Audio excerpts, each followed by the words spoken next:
Segundo ano, tudo bem com vocês? Volta às aulas, bacana, espero que todos estejam bem. E hoje nós vamos dar continuidade àquilo que já vimos falando em aulas passadas. Até antes do recesso nós estávamos comentando sobre as novas políticas, né, a nova geopolítica adotada na atualidade, principalmente em países desenvolvidos e países subdesenvolvidos, tá? E as medidas, hoje o tema é esse, as medidas neoliberais para a periferia e o protecionismo para o centro, ou seja, medidas não liberais para os subdesenvolvidos e o protecionismo para o centrão, que é os países desenvolvidos. Isso a OMC, que é a OMC, a Organização Mundial do Comércio, vem desenvolvendo ao longo de suas medidas, ao longo do seu desenvolvimento, claro, essas medidas que protegem aí os países ricos, deixando a mercê os países pobres. O que é o neoliberalismo, gente? É a forma de não intervenção do Estado nos países subdesenvolvidos para que eles possam, de fato, proteger a sua mercadoria, o seu meio de produção, que eles não possam intervir no comércio, tá? Que eles não possam intervir até mesmo na questão trabalhistas, tá? Isso a China, por exemplo, é um exemplo, a China é um exemplo disso, né? Então, essas medidas neoliberais fazem com que os países ricos, eles invistam, façam investimento nesses países subdesenvolvidos, mas só vão investir se tiver esse tipo de neoliberalismo no comércio local, ou seja, nos países subdesenvolvidos, países mais pobres. E aí eles falam, os países ricos, eles não querem protecionismo, eles batem a tecla do protecionismo, mas de certa forma eles praticam o protecionismo, que a gente vai ver alguns exemplos mais simples desses que prejudica de fato os países pobres na sua produção, no seu escoamento, na sua questão extrativismo, principalmente nas questões econômicas de um país. Tá? Isso é importante a gente ver isso, tá bom? Vamos lá. Barreiras protecionistas. Essas barreiras protecionistas, elas são baseadas em são divididas em 4 classificações. A primeira, as barreiras tarifárias. E o que é isso, professor? Barreiras tarifárias tem esse, ó. Impostos pesados, ou seja, eles colocam impostos pesados na sua produção, tá? E principalmente, por exemplo, vou dar um exemplo disso. Nós somos os maiores produtores hoje de álcool, né? E também na questão de petróleo na América do Sul. Mas aí nós temos que o quê?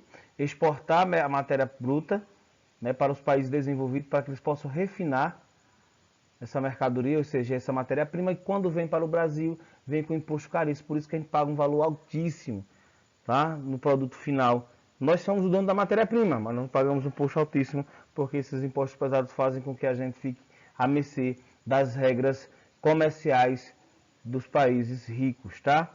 Restringir a importação de produtos, ou seja, eles fazem essa restrição na importação de produtos, principalmente nas questões agropecuárias. Tá? O Brasil, por exemplo, é um dos maiores exportadores de soja. Então eles vão restringir de que forma, gente? As questões de toneladas. Tá? Eles vão restringir essa exportação. Então eles vão dizer que, vamos supor que eles querem 1 milhão de toneladas. Se o Brasil produzir mais do que 1 milhão, ele perde. Quer dizer, ele não vai poder mais exportar, vai ter que ficar com ele estocado. Então, alguns fazendeiros, principalmente alguns investimentos, alguns bancos que investem nisso, vão entrar aí praticamente aí em não um crise, mas um colapso por conta dessas barreiras tarifárias, que fazem com que os países ricos eles se mantenham no poder, até porque eles são refém e dependentes de matéria-prima dos países subdesenvolvidos, mas eles criam essas taxas, essas barreiras protecionistas, ou seja, de proteção para o seu comércio, para a sua economia, fazendo com que os países subdesenvolvidos fiquem como sempre à mercê. Tá? E eu já falei sobre isso em aula, né, aula presencial com vocês aí, sobre o agroetec, o agroetudo, tudo, o agropop. É uma maneira, né, até mesmo uma maneira de forçar os países a produzir aquilo que é de extrema necessidade lá fora. Né? O país subdesenvolvido ele não tem a independência de produzir aquilo que ele queira, ele é dependente, ele vai produzir aquilo que o mercado consumidor lá fora, né, a questão da exportação quer, e não para a sua produção, seu lucro local, fazendo com que os países sempre produzam aquilo que é de extrema necessidade, não para si, mas para os outros, tá? E as barreiras não tarifárias, professor, são as cotas de exportação. Quem sofre com isso é o aço brasileiro, né? A cota, o que é uma cota, gente? Vocês fazem o Enem, vão fazer esse ano, né? A cota é aquela quantidade de produtos ou de peso, como já disse anteriormente, por produto, por matéria-prima. No Brasil vem sofrendo com isso, é o aço brasileiro, porque eles têm essa questão tem afetado muito da sua produtividade. Produz bastante, mas tem uma cota que pode ser exportado. Tá? Os países ricos, eles só podem importar X toneladas. Só que o Brasil produz bastante aço, então fica como praticamente mesmo parecido com a questão da soja. Tá? A questão do agropecuária. O agronegócio, o agropecuário no Brasil fazem com que essas barreiras não tarifárias fazem com que essas cotas de importação prejudiquem, né, os países que têm bastante mercadoria, ou seja, bastante mercadoria, bastante matéria-prima. Então vai atrapalhar de fato essa economia, essa exportação para os países lá fora, porque eles têm uma cota de compra, uma cota de negócios, fazendo com que os países continuem, gente, sendo submissos. Tá bom? Barreiras sanitárias e fitossanitárias. O que é isso, professor? Essas barreiras sanitárias por exemplo, vou dar um exemplo simples, tá? Para a gente ficar mais...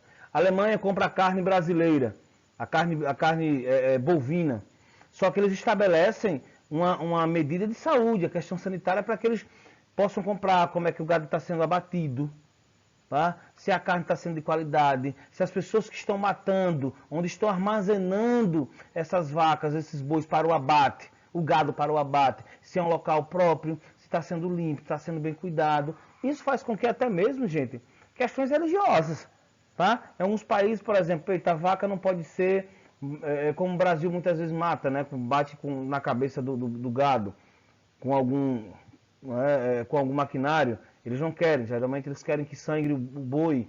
E aí eles mandam alguém, isso são acordos, tá? Eles mandam alguém do país, por exemplo, a Alemanha, manda lá os especialistas, vêm para o Brasil para que faça o abate dessa carne. O brasileiro nem trisca na carne, tá? Já é cuidado por alemães, porque querem a carne totalmente diferente. Até mesmo algumas religiões oram, fazem alguma oração, rezam antes de matar o gado, porque se não for assim, eles não compram. Então essas barreiras sanitárias e fitossanitárias fazem com que o preço do gado caia, da carne caia, porque lá fora eles querem comprar pelo preço que eles querem lá. Mas para mim mandar a carne daqui do Brasil, o meu gado para lá, eu tenho que obedecer todas essas barreiras sanitárias. Porque senão eles não compram. Eles não compram. Você lembra quando tivemos a doença da vaca louca, nos anos 2000, eu não me recordo especificamente o ano, eles não queriam nem comprar carne, fazendo com que o gado brasileiro baixasse, o preço da carne do Brasil baixasse, os produtores tiveram que vender gado, perderam muito, né, muito gado em relação a isso, porque lá fora não queriam mais importar o gado brasileiro por diversos aspectos. É interessante até, porque há uma preocupação em relação à saúde, mas eles colocam, não no intuito da saúde, né, de quem está consumindo, mas eles colocam no intuito de quebrar os preços, comprar muito mais barato e vender muito mais caro lá fora. Essa é a lei. Essa é a finalidade dessas barreiras protecionistas, tá? Lei antidumping. O que é essas leis? O que é um dumping? Dumping, por exemplo, a China, o Brasil está produzindo óculos. Vou dar outro exemplo. O Brasil está produzindo óculos. A China também está produzindo óculos. Só que o Brasil vende, dá um exemplo simples, eles vendem a unidade do óculos por $10. E a China produz bastante óculos por $5. Ou seja, o mercado lá fora não vai deixar de comprar o óculos a $5 para comprar 10. Então essa lei, isso chama dumping. A China quer dar um dumping no Brasil, na produção de óculos, né?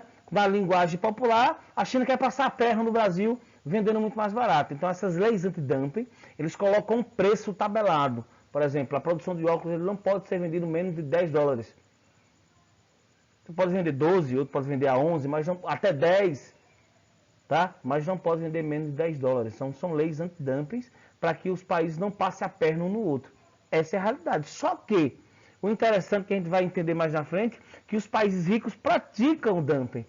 Eles não querem que os países subdesenvolvidos pratiquem, porque eles querem ter a questão do preço tabelado para eles lucrarem. Só que os países ricos, eles praticam dumping para lucrar em cima dos países subdesenvolvidos, gente. Infelizmente, essa é a realidade do comércio mundial, tá? E aí nós temos os subsídios domésticos. O que são subsídios domésticos? Doméstico, estou falando de casa. Subsídios é o quê? São dinheiro investido pelos países, principalmente desenvolvidos, para que produzam, que as produções locais, as empresas locais, elas cresçam, elas investam na sua produção, tá? Isso é voltado principalmente para as questões agrícolas, agropecuárias, tá? E eles aumentam essa produtividade, por quê? Vou dar um exemplo simples também, por isso que eu gosto de usar muitos exemplos, para a gente entender melhor. Suponhamos que os Estados Unidos não tenha tanto essa questão, um exemplo, tá? Para depois não virem me matar aqui nas redes sociais. Ele está produzindo aí, começa o investimento da soja, começa a investir em alguns países, ou em algumas cidades dos Estados Unidos, eles começam a produzir soja, faz investimento de soja. E aí eles começam a ter soja bastante, e quando eles forem comprar soja do Brasil, eles vão dizer, nós também estamos produzindo, e a nossa é muito mais barata. Isso vai fazer com que o produtor brasileiro, ou os produtores brasileiros, baixem o preço de sua soja, porque se não baixarem o preço de sua soja, eles não vão poder competir com o preço da soja americana, porque os Estados Unidos investiu dentro do seu próprio país para que as empresas produzissem a soja também, e aí eles abaixassem o preço, fazendo com que os países que produzem também baixem para ter a competitividade no mercado. Você vê como são a ideia desses caras. Eles fazem esse tipo de investimento doméstico, ou seja, dentro das suas localidades, para que eles produzam aquilo, para que eles possam competir no mercado internacional, fazendo com que os países possam baixar a sua mercadoria também. Tá? Até porque também seria uma hegemonia, imaginou? Se um país só produzisse soja, que nem o Brasil, e o mundo todo precisasse, o cara botava o preço da saca da soja a $10 mil, todo mundo tinha que comprar, que só produzia ele. Tá? Mas é o que eles fazem. Fazem investimentos locais para que possam produzir também, e aí quebram isso aí. Por um lado é positivo, porque aí quebra a hegemonia de alguns países, tá? E por outro lado é negativo, porque eles baixam o preço lá, os países são ricos, botam o preço lá embaixo, e os países pobres têm que emparear o preço para fazer a competitividade do mercado internacional, porque senão que perdem toda a sua produtividade. Um jogo de negócios absurdo, tá? Mas é bom que a gente entenda essas leis protecionistas que temos na atualidade. E eles visam aqui, ó, aumentar os produtos agrícolas importados mais caros, que eu disse anteriormente, o exemplo da soja, mas a gente pode citar diversos exemplos aí, que são investimentos nas empresas locais, tá? Para que eles possam estimulando, possam produzir os produtos. E outra, interessante, até esqueci de falar, só lembrei porque eu li agora, eles só vão ter essa importação, essa importância ou essa preocupação na produção dos produtos mais caros. Porque os produtos mais caros vão fazer o quê? Vão abaixar o preço. Baixando o preço, baixa o preço no mercado internacional. Isso é de forma absurda. Outro tipo de subsídio são os subsídios das exportações. O que eu falei é a prática do dumping. O que é a prática do dumping é o que eu disse anteriormente. É ilegal, por isso que já tem a lei aqui, ó. A lei das barreiras não tarifárias, tá? Dumping é quando você produz com a matéria-prima mais barata, a mão de obra mais barata, se dá muito, principalmente em países aí do continente asiático, que nós estamos falando sobre um contingente populacional absurdo. Então esse contingente populacional absurdo faz com que a mão de obra seja barata, a matéria-prima seja importada, seja comprada também barata, então eles vão produzir muito mais barato do que outros países. E aí nós podemos colocar, por isso que existe o surgimento desde a antiguidade da DIT. Ó, deixa eu escrever aqui com a minha letra feia, né? Distribuição Internacional do Trabalho. Eles procuram, as empresas procuram locais, né, países com contingente populacional absurdo, países que aceitam o neoliberalismo, que o governo não vão intervir nas questões de trabalho, e aí eles colocam as suas empresas, exploram a mão de obra, colocam o preço que querem, e aí fazem com que o dumping ele quebre, de fato, outros países. Como eu disse o exemplo do óculos, mas eu poderia dar um exemplo aqui, um exemplo, é claro, de um aparelho telefônico, né? Isso é interessante que a gente observe e não perca esse raciocínio, tá bom? que vocês tenham gostado até então e também tenham entendido. Outra coisa interessante que na Europa, isso está na página de vocês, aí na página 32 e 33, há uma crise na Europa que afetou todo... Na realidade, a crise não foi na Europa, né? A crise começa nos Estados Unidos na década de 2000, chamada crise imobiliária, tá? Onde aí muita gente vendeu, os empresários lá de casas, de imóveis, quer dizer, né? Venderam bastante imóveis e tal, só que aí quebra porque as pessoas não têm condições de pagar a tal sonhada hipoteca de suas residências, fazendo com que o mercado estoure, quebre ali, principalmente nos países do hemisfério norte, os países desenvolvidos. E um dos países que mais foram afetados foi a crise na Europa, né? Países começaram a dever o Banco Central Europeu, o FMI, tá? Que é o Fundo Monetário Internacional, e claro, o Bloco Econômico é a União Europeia, fazendo e criando o tal do quê? Os PIX, né? Peppa Pig, lembre-se.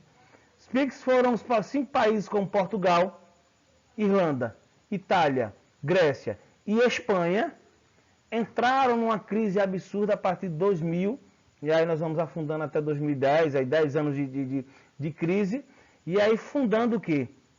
Afundando, na realidade, o euro. Como assim, professor? Está enlouquecendo? Também. Gente, nós sabemos que o Bloco Econômico da Europa é a União Europeia, o Bloco Econômico da União Europeia.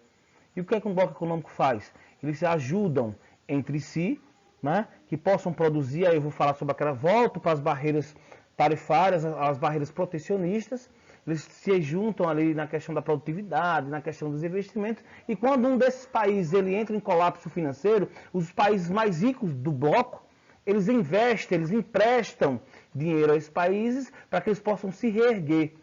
Foi o caso daí desses 5 países da Europa, dentro do bloco econômico, é claro, Portugal, Irlanda, Itália, Grécia e Espanha, que adentraram nesse débito nessa crise europeia, mas que alguns desses países saíram, né? A Grécia se afundou bastante em relação a isso, a Itália conseguiu sair depois, Espanha também, mas a Grécia se afundou, a Irlanda, Portugal, e depois eles retornam novamente. Foram 5 países que entraram na decadência financeira, saíram da decadência financeira, depois voltaram, ficaram aí nessa inércia de entra e sai. E ainda possivelmente gera aí um conflito entre os países membros do bloco da União Europeia, porque não quiseram mais ajudar eles novamente. Tá bom? Tem mais detalhado no livro, eu vou me estendendo não mais por aqui. Desde já agradeço de todos que participaram do vídeo, tá? Qualquer dúvida a gente tira lá no grupo de WhatsApp, desde já agradeço, fiquem com Deus, tudo de bom e até a próxima aula, se Deus quiser, gente. Fui!